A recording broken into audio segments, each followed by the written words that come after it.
Добро вечер и добре дојдовте во новата епизода на Седмица. Како сте ми? Се надевам добро. Готово е, и времето попушти. Температурите падна, пристигна дождот. Летото го ставаме зад нас и еве веќе влегуваме во есента, која според прогнозите нема да биде многу сурова, но веќе на прсти ќе се бројат сончевите денови. Не само што ќе врне повеќе, туку како што наближува есента, како што паѓаат температурите, ќе почнеме и со грејење на домовите. А со грејењето секако ќе дојде и загадувањето на воздухот, така што и сончевите денови нема да бидат толку бистри. Врсите нас ќе падне онаа магла, неприродната, туку сивилото со кое се соочуваме со децении наназад. Како го нарекуваат народски сумаглица. Оние од вас што живеат по селата или градовите што се на повисоко или близу шума, колку толку ќе видите сино небо. Ние останатите во поголемите градови, како Прилеп, Битола, Тетово, Струга, посебно Скопје, веќе треба да се збогуваме со небото. Може би повторно ќе го видиме некој ветровит, студен зимски ден или дури напролет. Но ние тука во Скопје, во изминативе 4 години, за време на мандатот на онаа Арсовска, што се не минавме, така што нема нешто што може да не удри толку силно, а да не го преживееме. Поголема катастрофа од неа нема. Мислам дека дури земјотресот од 63-та година му нанесе помалку штета на Скопје од оваа личност. И кога мислевме дека сега на крајот од мандатот, кога ја остануваат уште едва и 2 месеци додека не ја избркаме на клоци од тоа кабинетот, кога помислив мајду уште малку, нема веќе со што да не изненади, сгрешивме. Автобусите на ЈСП имаат нафта за до утре, барем така вели синдикатот. Откако вчера град Скопје информираше дека фирмата која го снабдува предпријатието со гориво ја прекинало испораката, а компанијата рече дека им должат над 10 милиони евра, се отвори прашањето дали и како ќе функционира јавниот превоз во главниот град. Директорот на ЈСП, Драги Кушовски, од вчера не крева телефон и не им кажува на граѓаните од кои впрочем зема плата, дали ќе има со што да се превезат. Па така ни останува сите информации да ги добиваме од синдикатите. Председателот на независниот синдикат на возачи ни кажа дека вчера пристигнале 20 тони нафта, количина што според него е доволна само за денеска. Ни тој не знае дали во базите ќе стигне нова тура гориво. Голем срам ова што се прави. Значи ги оставаме луѓето, карта си плачат, децата без школа ги оставаме, на клиника треба да одат, а више претерано е. До кога ова вака? Значи и ние сами страдаме. И ние сите страдаме. Срам ми е мене да стојам тука да им кажам дека денеска немаме возила. Зошто? Затоа што немаме нафта. Значи некој требало тоа да го среди однапред тоа. Не само да се седи на фотели и да гледаш филмови или било што. Зошто сте поставени таму? За да го решите проблемот, така? Епа реши го проблемот. Епа не можам, па оди си дома. И додека граѓаните се во неизвестност за превозот, цело Скопје е затрупано во ѓубре. Сите контејнери се преполни, внатре повеќе не собира отпад, па наоколу се формирани мини депонии, расфрлани се врејки и кеси со секаков вид ѓубре, и по тротоарите и низ тревниците. Непријатна миризба се шири на десетици метри.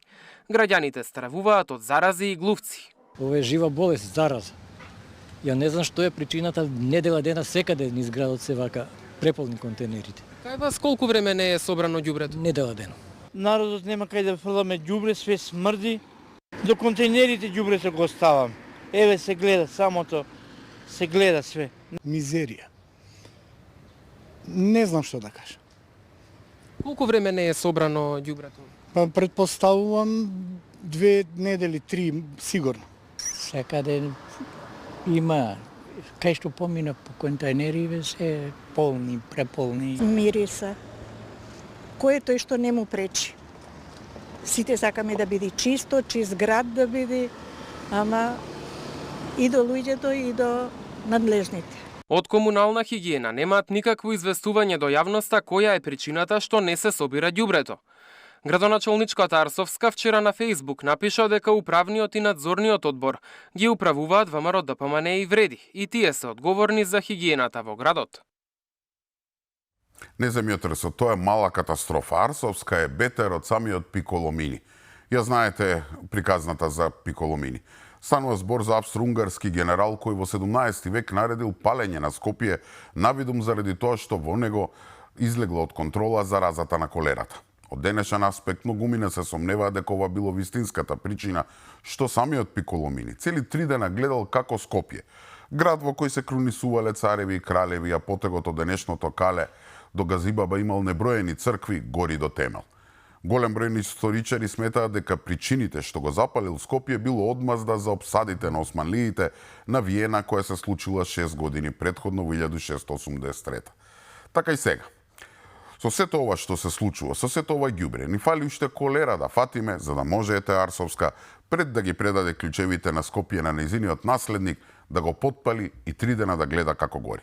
Да го запали како одмазда што ВМРО ДПМН не и дозволил 4 години да прави што сака. Друга логична причина нема. За пожарите околу Скопје не била надлежна, за ЈСП и бил крив Пуцко Петрол. За ѓубрето виновни сме биле ние, скопјани, затоа што сме фрлеле повеќе ѓубре од вообичаено, ама и управниот одбор во кој замислете председателот бил од ВМРО. Абе сите се виновни, само не она. Јас навистина не знам што работеше оваа жена цели 4 години. Зашто ја плаќавме? И не само тоа. Погледнете го и нивото на комуникација, не само политичарите, туку со било кого, како да е невоспитана. Лидерот на ВМРО ДПМН пред некој ден по кој знае кој пат повторно им се извини на скопјани што пред 4 години ја поддржа како кандидат. И јас лично неколку пати ви си имам извинето зашто тогаш и дадов поддршка. Но луѓе, дали некој веруваше дека е можно некој да стане толкав да го нареча монструм како оваа жена? Па погледнете го нејзиниот одговор на изјавата на премиерот. Се обраќа со зборовите несреќо, го обвинува за смртта на децата во Кочани, за пожарите во Скопје и на крај за убиството на 31-годишната Велешанка Росица, која наводно го молела за помош. Пред нејзиниот бивш партнер да ја убие. Со ова Арсовска ја поминува секоја граница на пристојност. Ова е невиден безобразлук, невоспитаност и веќе не знам што. Ај што ваков речник не идоликува на една жена и мајка, туку Арсовска заборава дека се уште ја носи титулата градоначалник на Скопје. На што личи ова? Вака се однесува и по дома, вака зборува и пред својот сопруг, пред своите деца, пред своите пријатели, ако воопшто ги има. Срамота. Не дај Боже да издржиме уште неполни 2 месеци, па после нека оди по ѓаволите. Не сакам ни да ја видам, ни да ја чуем, освен ако не е некоја вест дека се гони за криминал или за штетата што му ја нанесе на моето Скопје, град, кој покрај сите своји мани го сметам за свој дом.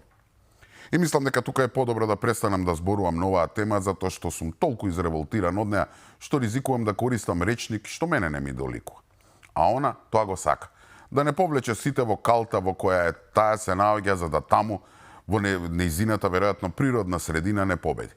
Реков ќе издржим уште помалку од 2 месеца, а после гитла да ја нема. Мислам дека сме во ситуација да кажеме кој било, само не она. Кога сме кај Арсовска, ајде да видиме што прават единствените што ја останаа верни до крај, интегративците на ДУИ. ДУИ е во паника. Соочени со неповолните анкети за предстојните локални избори, интегративците готват ново црно сценарио за да го преживеат поразот. Неофицијално подготвуваат терен да не ги признаат изборните резултати и да се обидат да ги извадат албанците на масовни протести. Аргументот би им бил дека поради наместени избори, албанците не се вистински представени во владата, па преку притисок од улица да го најдат својот пат, насила да станат дел од власта. Според нашите неофицијални информации, интегративците размислуваат за план Б, откако бројките од анкетите им покажале дека не им успеваат обидите со националистичка реторика да ги освојат за нив клучните места – Гостивар и Чаир. Новинарот Геровски, коментирајќи ги овие неофицијални информации, кои се повеќе кружат низ политичките кругови, вели дека крајна цел на ДУИ е да известуваат влез во влада, кој нема да им успее како и досега. Низ непријателство со ВМРО ДПМН, низ најави на протести, низ уцени практично, низ закани по меѓуетничкиот мир, да се оствари притисок да дојде до рекомпонирање на извршната власт и до влез на ДУИ во влада. Тоа, за жал, односно за среќа во крајна линија, нема така да може да се случи, бидејќи веќе сме далеку од потребата, од причините, од мотивите за предизвикување на меѓуетнички немири во Македонија. Според Геровски, нелогично е што ДУИ ја оспорува владата на ВМРО ДПМН и вреди. Оти токму тие го прекршија правилото и сега џабе не го дуваат. Новинарот вели, во 2017 година ДУИ си го одбрале партнерот, па сега кога СДСМ губи, партијата од мала речица треба прво да се фокусира на консолидација и внатрешно да се реформира, па дури потоа да мисли како да дојде на власт. Не можејќи неспремна на тој начин да се постави партијата на Али Ахмети, таа се поставува од позиција на сила, од позиција на моќ.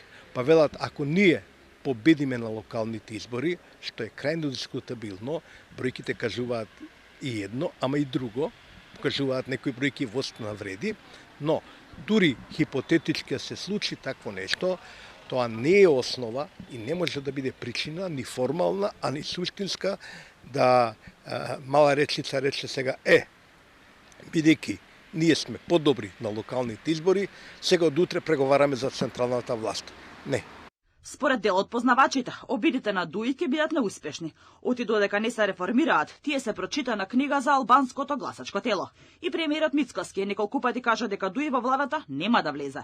Им порача да престанат со манипулации и лаги. Оти владата на ВМРО ДПМН не преговара со партија која 2 децении не направила ништо за државата и се богатела на грбот на народот.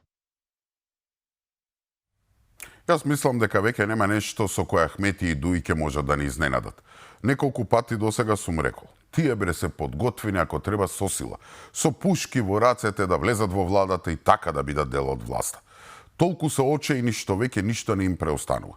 Замислете, откако не им успеа црното сценарио да ги запалат меѓуетничките односи пред гласањето, сега тоа ќе го правеле после избори. Немале да ги признаат резултатите од изборите, ќе обвинуваат дека биле наместени, па така ќе пробаат да ги изведат албанците на улица, за да тие ги напикаат Ахмети и неговите насила во фотелите на Илинденска. Инвентивно, нема што мора да им се признае. А што е всушност идејата? Прво мислеа дека ќе успеат лесно да ги освојат Чаир и Гостивар. Од Тетово и Кумановско одамна се откажаа. Но со Чаир и Гостивар во свој раце сакаа да покажат дека Вреди не е вистинскиот представник на албанците во владата. Да ги убедат странците дека оваа влада ги гази правата на најголемата малцинска заедница во Македонија, дека нивните представници не се дел од владата и под закана за немири, да го убедат премиерот дека мора да ги земе нив како партнер, за да нели не се повтори 2001 година Македонија повторно стане центар на нестабилност. Сега што е проблемот со овој план? Бројките. Бројките од анкетите им покажуваат дека постои голема веројатност да го загубат Чаирно и Гостивар, затоа што албанците во Македонија не пијат нафта и многу добро знаат да проценат кој може да им го подобри животот, а кој само да ги користи за да ги зачува милионите евра кои ги истица токму од нив. Кога се соочиле со оваа реалност, им текнало на план Б. Да ги пумпаме бројките, односно да кажуваме дека водиме со огромна предност и кога на денот после изборите резултатот ќе покаже сосема друга реалност, погубна математика, ќе викаме лажат. Фатете го крадецот. Ние требаше да победиме. Изборите сигурно се наместени. Па со оваа лага ќе пробаат да ги изведат албанците на улица, па така да извршат притисок Мицкоски да се збогува со Вреди и да ја отвори вратата за Ахмети и ДУИ. Провидно, навистина многу провидно. Во таа насока се и оние смешни обвинувања дека и покрај тоа што ВМРО ДПМН и Мицковски јавно велат дека по никоја цена нема да ја земат ДУИ во владата, демек луѓе блиски до премиерот доаѓале кај Ахмети и други интегративци да подготват терен за евентуално идно коалицирање. Знаете што сакаат да постигнат со оваа лага? Да ви преведам. Гласајте за нас, за кратко ќе бидеме дел од владата и повторно ќе ве вработиме. Може би некој може да им поверува, но мнозинството албанци во Македонија, посебно тие од Чаир и Гостивар, знаат за кого ќе гласаат 3 месеци пред изборите. Не Мицкоски, не македонците, туку токму Ахмети и компанија ги подценуваат своите сограѓани, кои во суштина политички се многу пописмени и веднаш одговараат рафално, без многу мислење. Така што во реалноста никој веќе не може да им продава вакви филмови. И да е само обичниот граѓанин албанец, приказните на Ахмети и ДУИ веќе ги нервираат и неговите поранешни партнери. Луѓе на Али Ахмети молеле кај Христијан Мицкоски ДУИ да остане во власта, но биле одбиени. Биле подготвени да се откажат и од позицијата со бранински спикер, само за да бидат дел од владата на ВМРО ДПМН. Освен политичари, имало и бизнисмени, но и луѓе од соседна Албанија. Поранешниот партнер на Ахмети, Мендух Тачи од ДПА, се закани. Ако продолжат манипулациите на интегративците, јавно ќе обелодени со имиња и презимиња кои се тие луѓе. Ако отворат уста уште еден збор, тогаш на следниот јавен настап ќе кажам колку пати го молеа Мицкоски, кои со имиња и презимиња, бизнисмени од Скопје, луѓе од Албанија, колку се поклониле и како се согласиле да влезат во владата дури и без претседател на парламентот. Тачи вели дека се кае што воопшто влегол во Европскиот фронт кој сега го напушти и дека лидерот на ДУИ Али Ахмети, за разлика од премиерот Мицкоски, бил тој што го прекршил дадениот збор, потенцираше дека го почитува Мицкоски бидејќи го исполнил ветувањето да не го земе Ахмети во власта. Јас се покаев што влегов во Европскиот фронт, затоа што јас сум таков. Кога ќе се договорам, останувам до крајот на договорот и мислам дека мажите и жените кои не остануваат до крај на договорот се нечесни. Со оваа изјава Тачи потврди дека емисари имало заможно учество на Ахмети во власта, но тие не биле од ВМРО ДПМН како што тврдеа интегративците, туку токму од ДУИ. Само за да бидат во власта, очигледно биле подготвени да прифатат драстично многу помалку од она што го има во владењето со СДСМ, кога речиси сите клучни ресори како надворешни работи, финансии, економија, образование беа во нивни раце, и претходно имаше информации дека ДУИ биле подготвени да прифатат многу помалку од она што го има, само да бидат власт. Сепак сега се обидуваат да продаваат други тези, дека преку емисари им пристигнувале пораки по локалното изборно соочување да бидат дел од владата, како и дека ќе имало предвремени парламентарни избори. Од ВМРО ДПМН реагираа дека предвремени избори нема да има, и дека интегративците се користат со ефтини трикови со цел прикривање на паниката пред сигурниот изборен пораз. Значи, емисари имало, ама не биле од кај Мицковски, туку биле од кај Ахмети. И тоа не само политичари, туку и бизнисмени, квази интелектуалци, па дури и странци од Албанија, предпоставувам блиски до Еди Рама. И не верувам дека Тачи лаже. Па луѓе, токму тој беше одговорен во фронтот за комуникација со ВМРО ДПМН, така што сигурно точно знае кој се наредил кај премиерот да моли ДУИ да влезе во владата. Гледате, па дури биле подготвени да продадат дел од бенефициите со кои толку се фалеа, како што е титулата председател во собранието. Јас мислам и собствените мајки ќе ги дадат само да ги зачуваат милионите и да не лежат робија за сите криминали што ги имаат направено. Тој страв ги држи од денот од кога отидоа во опозиција и никако да разбера дека принципот на составување на влада победник со победник не важи. Па луѓе, тие сами го уништија во 2017 година. Во Македонија од независноста до денес, посебно после 2001 година, нели важи непишаното правило дека влада може да формираат само победникот на изборите, од една страна Македонската партија, што освоила најмногу гласови, и од друга страна албанците. И тоа, иако никаде не е предвидено, ниту во уставот, во ниеден закон, функционираше се до 2017 година.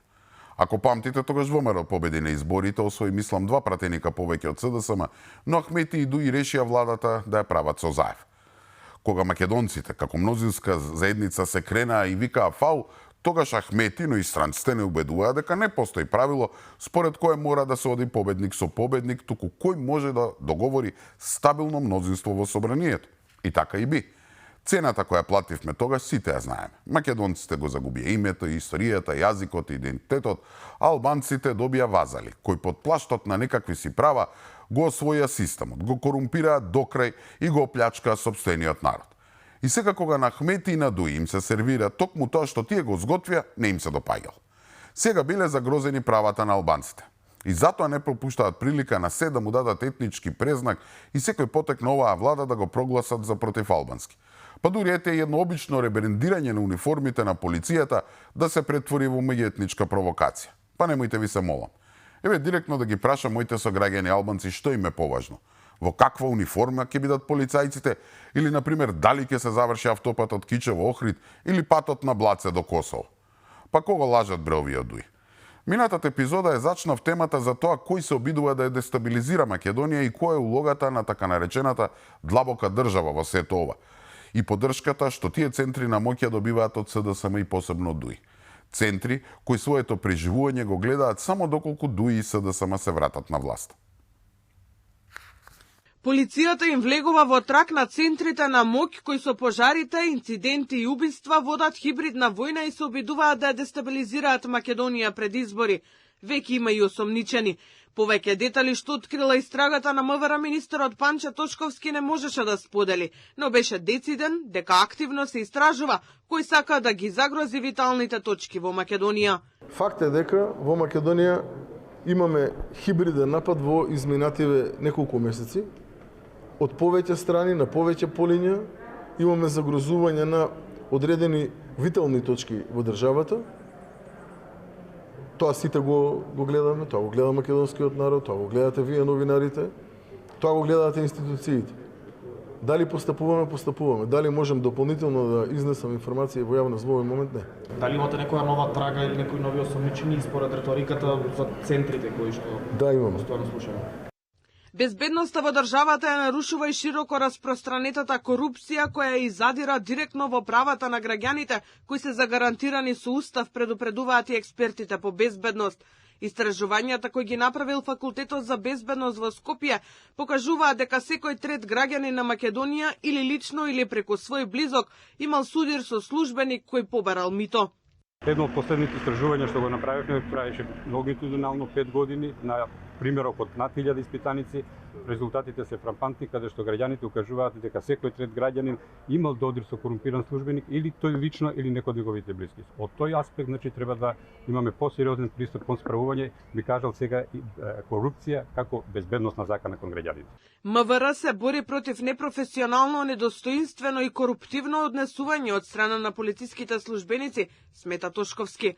Министерството за внатрешни работи соодветно санкционирање на оние кои што нечесно, непрофесионално, недостоинствено и коруптивно се однесуваат во рамки на внатрешните редови на Министерството за внатрешни работи и покажуваме дека навистина имаме јасна визија во тоа дека виднина местото на професионалците, на честните, на оние кои што си ја сакаат Македонија е во рамки на Министерството за внатрешни работи. Надлежните и експертите ќе црпат искуство од соседството како Македонија да се справи со корупцијата.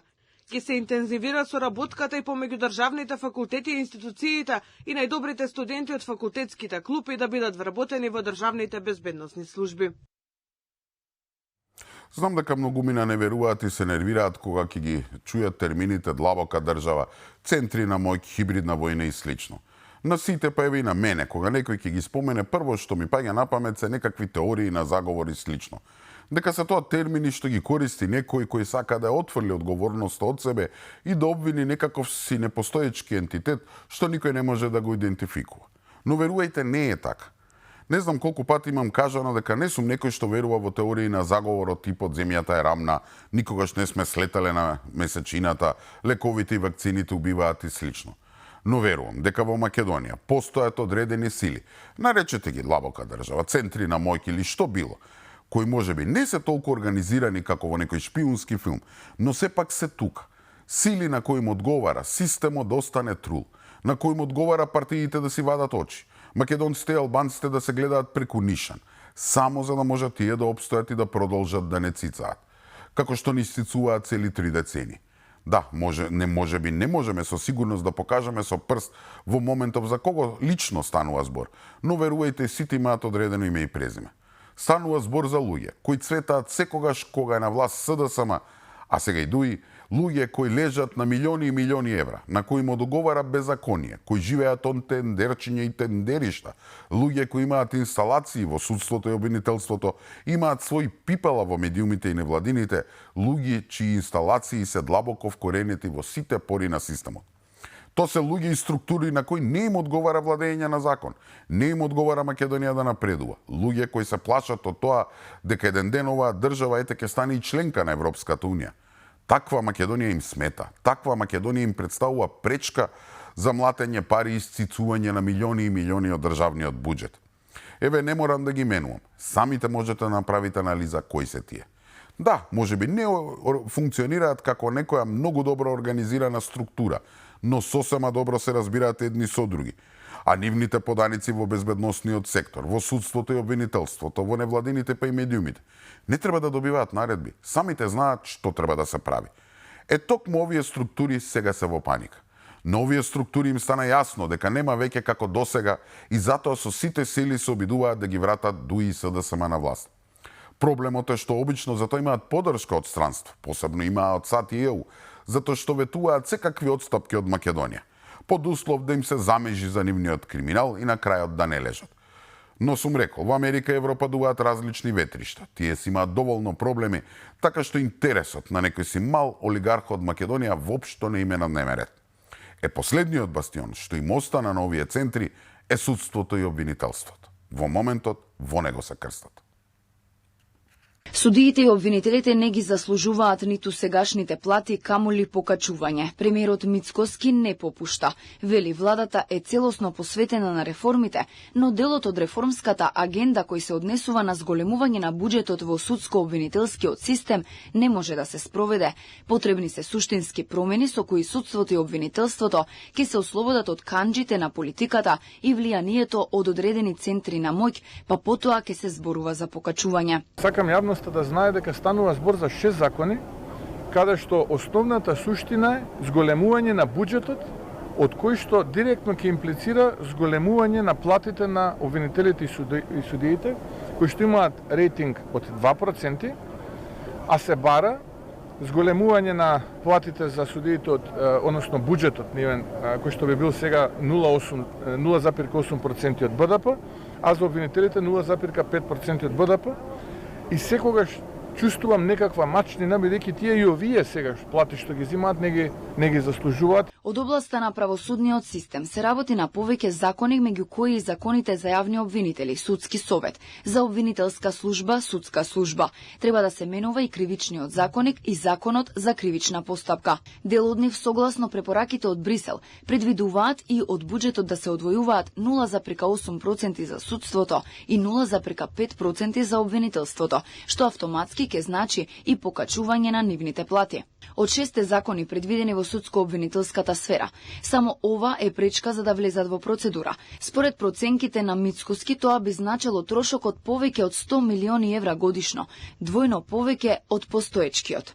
Владата претходно најави дека ќе направи компаративна анализа со неколку земји членки од Европската унија, како Франција, Германија, Унгарија, Хрватска, да се види колку тие земји одвојуваат од буџетот, пошто ќе се најде адекватно решение. Законите треба да се донесат најдоцна до крајот на годинава. Потполно се согласувам. Повеќето од овие судии, наши судии и обвинители не ги заслужуваат сегашните плати, а не пак покачување. И да не бидам погрешно разбран, мислам дека судиите и обвинителите би требало да ги имаат највисоките плати во државата. Не само плати, туку можеби и други привилегии. Само така може да бидат отпорни на разноразни искушенија или на разноразни обиди за подкупување. Судството е основата на секое демократско општество. Без независно судство нема да има ништо. Ни правда, ни заштита, ни развој, ни економија. Едноставно ништо. Но не ова наше судство. Судство кое во своите мали джебови го држат СДСМ и ДУИ. Секако тука има многу исклучоци. Имено не се сите судии исти. Зборувам за оние судии што нели ги фаќа пролив или некој вирус секогаш кога треба да се разгледува предмет што се однесува на бившите функционери на СДСМ и ДУИ. Судии кои сметаат дека за онаа лекарката од онкологија доволно е да ја дадат само условна казна и покрај тоа што индиректно учествувала во своевидно, па слободно ќе го наречам, убиство на луѓе болни од рак. Луѓе, колку чини еден човечки живот за некои наши судии. И доста со она не смее да се коментира судска одлука. Од каде е тоа правило? Што демек, судиите се целосно безгрешни? Не баре ангели симнати од небото се, па ете не можат, ненамерно, тука ете не можат дури ни случајно да сгрешат. Па немојте ви се молам. Што? Да не ја коментираме ни онаа одлуката на судот со кој убиецот на 31 годишната Росица од Велес пред да ја убие добил само условна казна и повлекување на мерките? И замислете сега, како тој трул систем се брани? Измислуваат наводна порака дека Росица лично му пишала на министерот Тошковски да ја помогне, а тој ја игнорирал. Па каков болен ум треба да имаш за да измислиш вакво нешто? Дента кога се појави наводната порака, седиме со колегите тука со Алфа на работа, една колешка ми вели, не ми се верува какви се луѓе има во оваа држава да измислат ваква порака со ваква содржина за ваков осетлив случај. А јас се одговори, за жал да, во Македонија има такви злобни луѓе, што ичне име гајле кого ќе повредат само за да се истераат својата агенда.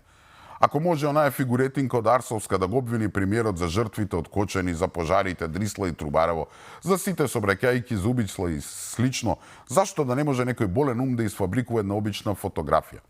И да биде ситуацијата потрагична, СДСМ како главна опозицијска партија држи прес врз основа на некој си статус или слика на социјалните мрежи во врска со некоја си божемна порака. Не да имаат доказ, не да имаат оригиналната порака, туку информација од социјалните мрежи. Кое дно? Па мислам дека јас што сум целосно неписмен еве за користење на било какви алатки за Photoshop, да не правиме муабет за фотографија што може да ја спреми чат GTP, па може кој сака да направи ваква божемна фотографија. Или видете го случајот со посетата на председателката на Њујорк и незината фотографија со председателот Трамп. А бидиотиве потрчаа да обвинат дека се сликала со восочни фигури. Пониско амин. А што им е целта на сето ова? Целта е да се разводни секоја приказна. Целта е да се испере од одговорност судијата и обвинителот. И за виновниките да се посочи министерот. Колку и тоа е да е лага. Целта е со вакви лажни вести, со разни верзии, со разни приказни, да се скрие вистината за тоа кој вистински затаил во случајот. Не е виновен судијата што дал условна казна. Не е виновен обвинителот. Не е виновен етен и вештакот кој рекол дека потенцијалниот убиец немал психички проблем. Виновен е новиот министер, кој, замислете, и покрај судска пресуда требал лично да ја заштити жртвата. Па ако не и за секој проблем, сите да му пишуваме пораки на министерот Тошковски. Па магионичар да е човекот, мајка Тереза да е, нема да стигне на сите да ми помогне. Тоа е тоа судство. Тоа е тој трул систем кој не се дава и кој ќе стори се за да ја спаси сопствената кожа.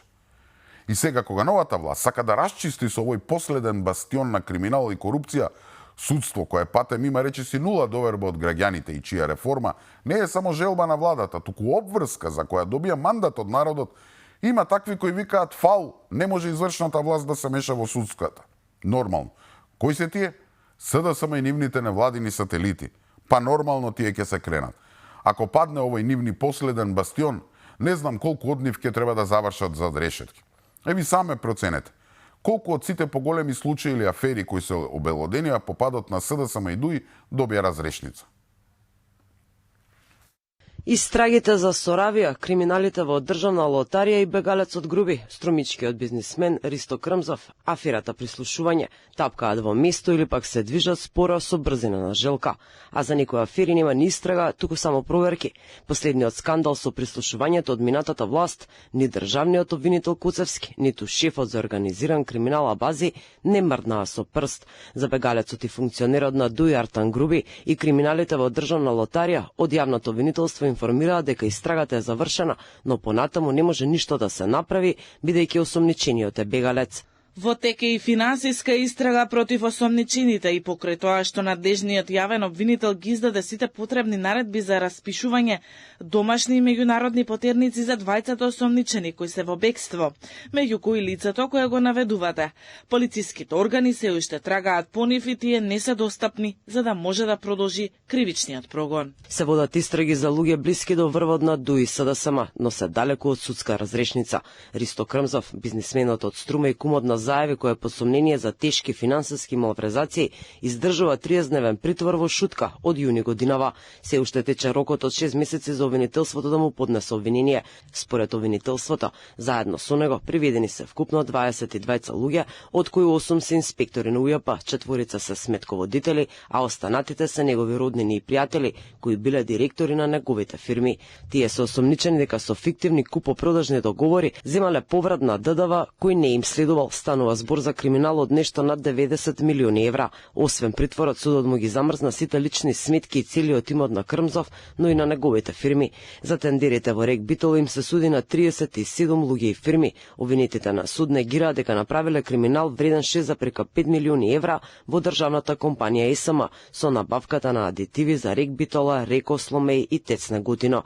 Една од истрагите која што е далеко од завршница е и случајот на компанијата Пуцко Петрол и за набавката на мазотот за ТЕЦ Неготино. Осомничениот Асмир Јаховски, синот на пратеникот од ДУИ, излезе од притвор без да е завршена истрагата. Скопска апелација ја прифатила гаранцијата од над 2 милиони евра и му определи мерки на предпазливост. Во акцијата приведен е и Радко Капушевски, исто така собственик на компанија со бензински пумпи. Убави најави премиерот дека после изборите ќе им објави цел серијал на случаи. Како суделе некои судии и како обвинувале некои обвинители, па народот сам нека процени кој од тие судии и обвинители заслужува да ја задржат својата функција и кој заслужува поголема плата. Не знам како некои не разбираат. На Македонија е потребен целосен ремонт на правосудниот систем. Да, знам дека многумина не веруваат во искрените намери на оваа власт. Велат како не ќе ги сменат овие судии само за да ги стават своите. Па луѓе, токму тоа и сакаат да го мислите. Само така ќе може да се спасат себе си и своите налогодавци. Токму тоа им е целта и на СДСМ, и дуото од кога паднаа од власта. Да не убедат дека сите се исти. На се треба да гледате со недоверба. Па еве и нека биде така. Ајде бе да пробаме да видиме, ништо не губиме. А што ако биде различно? Што ако конечно во Македонија завладее правда? Баре малку, што можеме да изгубиме? Така не губиме ништо. Ама ако повторно попуштиме и оставиме они да владеат, тогаш губиме многу. Документ за брзи уставни измени влезна Бугарите во уставот, без никакви нови црвени линии или гаранции дека Македонија нема да најде на нови сопки уцени на патот кон ЕУ. Во суштина на ова се сведува долго очекуваната резолуција на СДСМ. Новина, за разлика од сите досегашни документи и резолуции, е поставувањето на прецизна временска рамка до кога најдоц на бугарите да бидат ставени во уставот. Филипче бара сите партии да се согласат првото гласање за уставните измени да биде на 15 декември, а целата процедура да заврши до февруари 2026. Иако беше најавено, во текстот нема ниту збор од најавата на самиот Филипче дека ако добиеме ново вето, Македонија ќе ги напушти преговорите.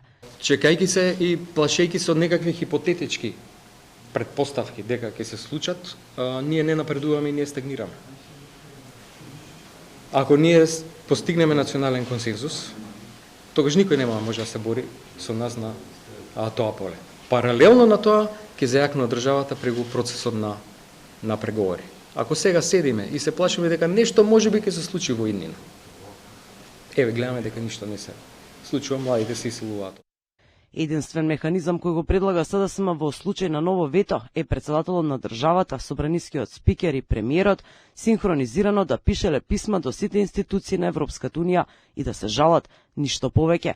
Во однос на прашањата како што се јазикот, идентитетот, историјата и културата, се користат празните флоскули дека тие треба да бидат почитувани од сите државни институции, нешто што би се подразбирало и без резолуцијата. Во однос на јазикот и се забранува на владата да разговара за поинакво решение од тоа што е во преговарачката рамка, по приемот да нема додавки и фусноти. Интересно е што се бара целосно почитување на веќе постоечката собраниска резолуција по ова прашање, која владата на СДСМ и ДУИ целосно ја прегази со прифаќањето на францускиот предлог. Иако веќе е познато дека премиерот и владата, но пред се македонските граѓани, се строго против внесувањето на бугарите во уставот, сепак Филипче се надева дека партиите ќе дадат придонес во содржината на резолуцијата и ќе ја поддржат, бидејќи владата, како што рече, досега не успеала да договори со ЕУ одложени уставни измени и да обезбеди гаранции. Ние видовме дека тоа не е прифатливо. Европските институции тоа го кажаа јасно на владата. Не може да има уставни измени со одложено дејство. Иако ние на почетокот кажавме доколку владата се избори за таква позиција, а тоа било нешто што и претходната влада на СДСМ се обидувала да го добие и не успеала, ние ќе го поддржиме. Вака како што е напишан текстот на резолуцијата, тешко дека ќе добие било каква поддршка од партиите кои се дел од власта, бидејќи во суштина со него само се бара владата итно да ги усвои уставните измени, нешто што го бара и Бугарија и Европската унија. Таа е целосно контрадикторна со политиката на новата влада, која цела година ја убедува меѓународната заедница дека за Македонија е прифатливо да има уставни измени, но само ако тие се со одложено дејство или се добијат писмени гаранции. Премиерот Мицкоски во неколку наврати рече дека откако ќе го види текстот ќе се произнесе, но предупреди дека не очекува нешто различно од партија како СДСМ, која досега ги погазила сите црвени линии. Ни црвени линии, ни шарени, ни бели. Новата резолуција на СДСМ буквално не нуди ништо ново, освен патока со строго утврдени рокови во кои замислете, ќе ги направиме уставните измени и ќе ги ставиме бугарите во уставот. Толку. Поголемиот дел е препишан од претходната револуција, која патем СДСМ ја погази по сите страни и ја третираше како тоалет хартија, а се друго се само празни фрази, но и лаги од типот дека државата се викала Северна уште пред промената на името, но и тешки грешки кои повторно можат само да ни наштетат. Има небулози од типот дека владата и сите домашни институции се обврзуваат да го почитуваат јазикот, идентитетот, историјата и културата. Што значи побогова? Дека некој во самава држава не ги почитува јазикот и историјата? Да, можеби тоа беше владата на СДСМ и ДУИ, ама сега? Потоа се бара билатералните прашања и билатералните договори кои не биле поврзани со ЕУ или копенхашките критериуми да не биле одредница од кој ќе зависело отварање и затварање на поглавијата. Чекајте бе малку, кој е овде луд? А што е францускиот предлог? Што е условот за ставање на бугарите во уставот или условот за имплементирање на оние фамозни протоколи? како предуслови за воопшто да ги отпочнеме преговорите. Ако тоа не е ставање на билатералните прашања и договори, како одредница за преговори со ЕУ, јас не знам што е. Бугарите во уставот е дел од копенхашките критериуми? Па немојте ви се молам. Второ, пена ми фати устата. Не само мене, туку и на еден тон други интелектуалци. Дека со прифаќање на францускиот предлог и неговото ставање како дел од преговарачка рамка, владата на СДСМ и ДУИ прифати билатералните прашања или ете проблемот со Бугарија да станат европски услови и европски проблеми. 100 пати сум кажал, Бугарија е во право сега кога вели дека нема билатерален проблем со Македонија.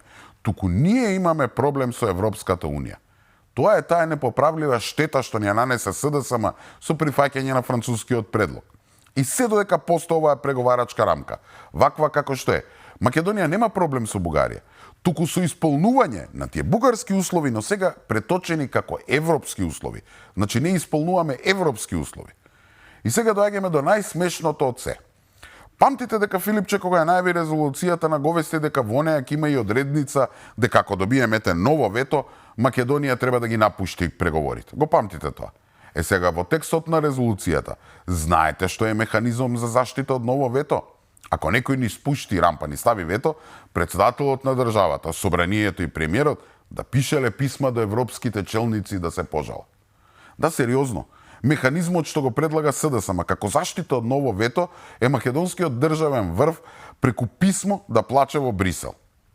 Додека 80% од резолуцијата е полна со вакви глупости, делот за уставните измени е многу прецизен. Владата до 25 ноември да се изјасни дали ги прифаќа постоечките амандмани за ставање на бугарите во уставот. Ако не ги прифаќа, да поднесе нови до 1 декември. Првото гласање да биде најдоцна до 15 декември и потоа целата постапка да заврши со конечно гласање до 10 февруари следната година. Искрено, овој дел како да е пишуван во Софија, а не во Скопје. Изгледа дека резолуцијата на СДСМ е коспонзорирана од бугарската влада, затоа што, како што реков, освен барање за итни уставни измени, во неа нема ништо друго. Нели, токму тоа го бари бугарската влада, а за тоа притиска Европската Унија. Тоа е притисокот што се врши врз Македонија, итно пикање на бугарите во уставот. Така што според мене, оваа резолуција оди сосема спротивно на волјата на граѓаните и ги подкопува напорите на новата влада, всушност напорите на Македонија како држава да се избори за подобри услови. Не знам, од типот на одложено дејство на уставните измени, писмени гаранции дека нема да има ново вето и слично. Со други зборови, СДСМ ја уништува македонската позиција одвнатре. Како малку да е притисокот од Брисел и Софија, сега треба да се соочиме и со притисок од Бихачка. А мотивот мислам дека е јасен. Минатата епизода се прашува, а гледам и многумина се прашуваат, зошто побогу СДСМ би ја предложил оваа тема да се отвори сега пред изборите. Тема која не им одговара, нели, затоа што тие распродадоа се од Македонија. Но сега ми фати некако логика. Таа не е наменета за домашната јавност. И таа е дел од оние сценарија за враќање на ДУИ во владата, а потоа и СДСМ. И нема врска со овие избори. Туку што по нив. Еве замислете. Нели треба да имаме инциденти во Чаир и Гостивар за време на изборите. ДУИ да не ги признае резултатите и да ги повика албанците на протести. Нивните команданти на тие протести ќе провоцираат полицијата и таа ќе мора да возврати. Ќе биде натепан или не дај Боже да биде убиен некој албанец. Сите се креваат и Македонија доаѓа на работ на нов меѓуетнички кошмар. И зошто се случило се тоа? Ете ни наговести самиот Ахмети ден пред Филипче да ја објави резолуцијата, затоа што сме тапкале во место на патот кон Европската Унија и тоа ги фрустрирало сите граѓани, ама посебно албанците. А зашто тапкаме во место? Затоа што оваа влада не сака безусловно да ги стави бугарите во уставот. Кој сака? Ете СДСМ. Тоа го бара и со резолуција. А кој е решението на меѓународната заедница за да се избегне конфликт на Балканот? Предвремени избори на кои ќе се вратат СДСМ и ДУИ на власт, да ги спроведат уставните измени и така сите да бидат задоволни. Всушност не сите, а македонците, па кој ги врти македонците? Ким помине? Сваќате која е играта? Вака поставено, многу појасно е зошто СДСМ токму сега отвара тема која навидум не ја одговара пред изборите. И одговара и тоа многу добро. Ама таа не е наменета за македонските гласачи, туку за оние центри на моќ за кои зборував. Ајде да е прв пат да прават вакво нешто, па да се чудиме. Првата влада на ВМРО ДПМН, онаја на Љупчо Ѓоргиевски, падна после конфликтот во 2001 година. Втората на Никола Груевски падна после аферата прислушкување, кога беше нарушен безбедносниот систем, а фаталниот удар го зададе токму Дуи, кога по изборите си направи коалиција со Заев и покрај тоа што ги изгуби изборите. Ова е третава на Христијан Мицковски, веројатно сакаат да падне на сличен начин, да има меѓуетнички тензии врзани со уставните измени. Многу провидно. Но мислам дека сега нема да им успее. Мицковски не е Ѓорѓиевски, не е ни Груевски. Мислам дека тој го има предвидено ова и не џабе веќе цела година предобедува за црните сценарии. А ние како народ не смееме по никоја цена да дозволиме тоа да се случи. Знаете сами колку плативме како држава после 2001 година и колку плативме после 2017 година. Сега цената, мислам, би било уште повисока. Сега цената е целосно ништење на се што е македонско. И тука мислам дека е веќе време да ја завршиме ова епизода на седмица. Се надевам дека го задржа вашето внимание. Со Господ напред, се гледаме за една недела, во исто време, на исто место.